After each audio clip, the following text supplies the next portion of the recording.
ninkan wuxuu go'aan ku gaaray inuu hooyadiis iibiyo markii uu dhibsaday kadib wuxuu ku dhahaa waa inaad qosashaa adigoo xanaaqsan haddii lagu arko qof nagu soo leexanayo oo ku iibsanaya ma laha waxay weydiinayeen inta aan gurigaaga joogo miyaad dhibsatay kadib waxaa go'aansatay alaab camal inaa ii iibiso wuxuu taagan yahay aniga waxaa u baahanahay lacag si aan saaxiibaday bannaanka ugu raaco adiguna shaqaa u baahan tahay marka haddaan hawshan samayno labadeennaba waa guulaysanaynaa gabadhan oo waddada maraysa intay aragtay waxay weydiinayeen kaftanka aad waddada ku haysiin maxaa waaye wuxuu ku dhahaa kaftankaa ka sheekeynaysid maxaa waaye qoftan hooyaday waaye waana iibinaa maalin kasta dharkan caliikadahay wadataa anigana waa dhibsaday hadda kadibna mabay anfacaysay ma iibsani adiga waxay u sheegay inay iyadu u baahan tahay qof jigada ka caawiya marka ay iyadu shaqada ku maqan tahay sidaas darteed haddii ay maamadan taqaano sida cunada loo kariyo in ay gadanayso wuxuu ku dhahaa cunno karin bis maahan xitaa waxay taqaanaa sida dhulka loo hagaajiyo intuu baxo wuxuu soo qabanaya iskooba meesha yaalay midaana wuxuu u sheegaa inuu lacag la'aan ku siinayo iskoobahan haddii ay hooyadiis iibsato iyaduna waa tanahay lacagtii kunka ay way siiday heshiiskana meesha uu ka dhacay markii uu ka tegay maamada waxay ku dhehaysaa aniga qof wanaagsan ahay shaqo fududa kuu diri doonaa lacag badan waa kugu sii doonaa dhinaca kalena waxaan aragnaa midkan inuu faraxsan yahay uuna wacayo mid saaxiibadiis ah wuxuu ku dhahaa guri kala kacsan oo kaliya laabaha gatay marka waxaa rabaa inaa aragto ii imaaw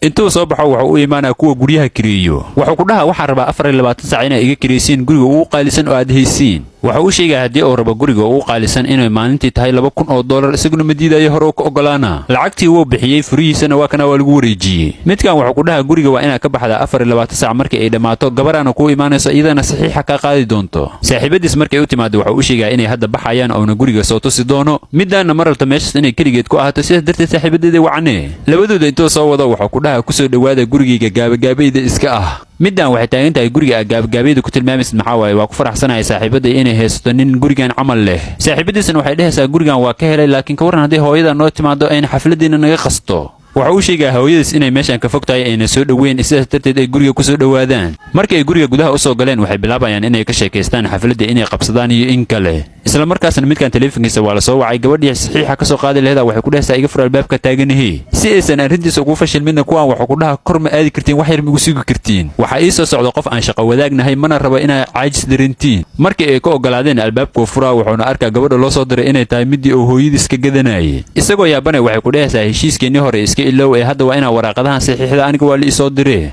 saaxiibadiisa hoos u soo degtay oo aragto been u sheegaa wuxuuna ku dhahaa qoftan shaqo wadaagaan ahnay iska baro ugu dambayna middan way iska baxay kadib markay saxiixeeda heshay galabtii iyagoo meesha qadada wada fadhiyaan oo hal mar wuxuu arkaa hooyadiisoo guriga tirtirayso intuu u yimaado markii uu weydiiyey wax ay meesha ka samaynayso waxay ku dhehaysaa naagta ay gadataa meesha ay soo dirtay shaqaale ahaan camal kuwaana warkaa ka batay mar kale waxay weydiinayaan qoftan yaa waaye isaguna wuxuu u sheegaa inay tahay shaqaalihiisa midkan haddeera balaayada u bilaabatay middaana waxay dhehaysaa ka warran meeshaan haddaa sii joogno waa ka helay asbuuc hadda kadib waxaan aragnaa inuu meel geesa u soo baxay oona ka walwalaya inay ka fashilanta arrinta isku soo xirxiraya hooyadiisa intuu yimaado wuxuu ku dhahaa naagta ay kaa gadanaya intaa u tagtid waxaa ku dhahdaa hal maalin la ugu dar wiilkayga waxay ku dhehaysaa in gaartayda kugu dhacdaa u malaynaa ma ujeedada ceebta dhexda ka taagan tahay maantay waxaan anigu ku caawinaya ma laha ee arrintaas sida ugu dhex bixileed adliday kuu taallaa waxaan aragnaa midkan inuu mawduuca dhan is-ilowsiiyey oona saaxiibadiisa wakhti la qaadanayo subaxdii iyagoo meeshaan yaalyaallo ayaa hooyadiis u imaatay hurdadeena isaga ka kicisay markii uu hurdada ka kacay hal mar wuxuu arkaa in wakhtigii 24 saac ahay ay 10 daqiiqo keliya ka dhiman tahay wuxuu bilaabaya inuu kuwaan hurdada ka kiciyo oona ku dhaha soo baxa bannaanka aadayna cunaa ka doonanayna camal midaanaba iigu daran waxay taagan tahay shaqaalahaagaaba joogtay annaga maxaa noo dhibaysa ayada cunnada noo kariso wakhtigu markuu dhammaaday midaana albaabka ka soo gashay markii waxaan aragtana isagaa meel gees ula soo baxayo arrintii dhan intuu uga sheekeeyo wuxuu ku dhaha waa ku baryaya hal asbuuc le iigu dar iyadoo aan u jawaabinba kuwaana intay u yimaadaan iyo cabitaan u dhiibayaan waxayna ka codsanayaan inay ku soo biirto laakiin middan arrintii dhan waa fashishay iyadoo dhehaysa midkan beenowni ku daldalay wax uu guriga leeya mala wuu kiriistay waxay taagan yihiin qoftaan waxay ka sheekaynaysa maxaa waaye isna wuxuu ku dhahaa sax waaye gurigan aniga malihi hal maalin la kiriistay wayna dhammaatay iyagoo meesha dood ka bilaabi rabaa middan waxay u sheegaysaa inay 10 daqiiqo haystaan ay guriga alaabtooda ka soo aruursadaan ugu dambayna waa kuwaanaay way xanaaqayaan horta qof cabsan ma xanaaqaya intaas kadib hooyadiis inta u yimaado wuxuu ku dhahaa iskagii cafi qalada kaa galay qoftaas lacagteeda waa u celinaa adigana soo bax gurigayga ii raaca iyaduna waa tanahay maadaama ay hooyo tahay iyadoo wiilkeeda iska cafinayso muuqaalkiinu dhammaanayo leegno saar gabadhan yartaa subax iyadoo iskuulkeeda u socotaa hooyadeed istaajinaya maadaamaysa arrintaa rabin waxay ku dhehaysaa iga raalli noqo saaka iskuul ma aadaysid waxaan rabaa walaalka kaa yar dharkiisoo dhan wasaq waaye inaad dhaqdo waxay weydiinaya iskuulka aniga maxaa iga reebay wiilka yarka adigaa dhalay marka adiga shaqada u qabo laakiin iyadu waxay ku qasbaysaa inay shaqada si degdega u qabato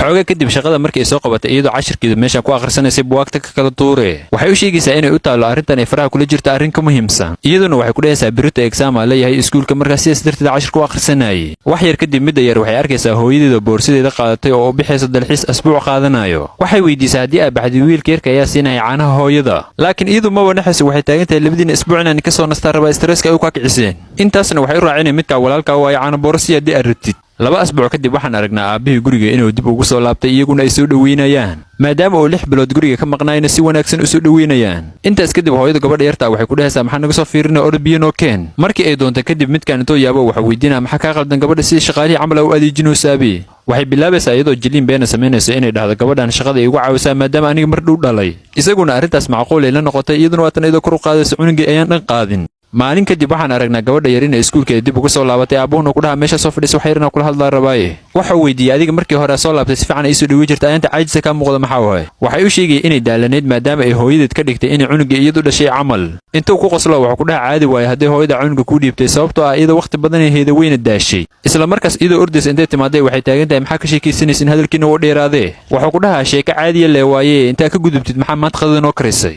kulaha adiga wax dhan ma ogid gabadhaada hadday jikada gasho waxay soo kari kartaa cunno kal iyo laaba oo weliba macaan. gabadheedana waxay u sheegay inay aabaheed indhihiisa wax ku tusto laakiin isagu wuxuu soo jeedinaya inay cunnada guriga iska dayaan oo bannaanka ka soo qadeeyaan. arrintaas way ku farxaysaa iyadoo dhehaysa soo bax waxaan aqaanaa maqaayad khatar ah. waxa weydiinaya sug labadeena leeyahay ilmaha yaa u maqan. waxay u sheegaysaa inay ilmuhu isku filan yihiin gabadhana ay walaalkeed ka taxadirayso maadaama ay ku fiican tahay arrintaas. gabadhuna aabaheed waxay u sheegaysaa inay arrintaas ku filan tahay iyadu. aabbuhu wuxuu iska soo jaraa aniga meel aadaya ma laha ilmahaygu ila socon. taas beddelkeeda waxaan doorbidaa inaan gacanteeda cunnada ku karsado. maalin kale isagoo gabadhiisa la sheekaysanaya hal mar taliyihiisa soo waca wuxuuna u sheegay inuu xerada si degdeg ugu soo laabto. midaana meeshii soo gaaray maadaamaisan ogoleen labadan inay sheekaystaan. markii uu sheeganaya inuu baxayo waxay ku dhahaysaa sidaasaaba kuu fiican sababtoo ah shaqada wax ka muhiimsan ma laha. markii uu isku diyaariyey inuu baxo midaana wuxuu ku dhaha ma niga wareeji kartaa gabadhii si qaas inaa ula hadlaa rabaaye. markii ay baxda taleefon intuu ugu dhiibo dhigta wuxuu ugu sheegaa wax aad dib ka ogaa doontiin. markii ay ka soo laabatay iyadoo meeshan ku sugaysay waxay ku dhahaysaa igu soo qofeeya wax aabbaha ku sheegay. waxay ku guulaysatay inay been u sheegto shaqadii aabaheed u dirsadana way qabatay.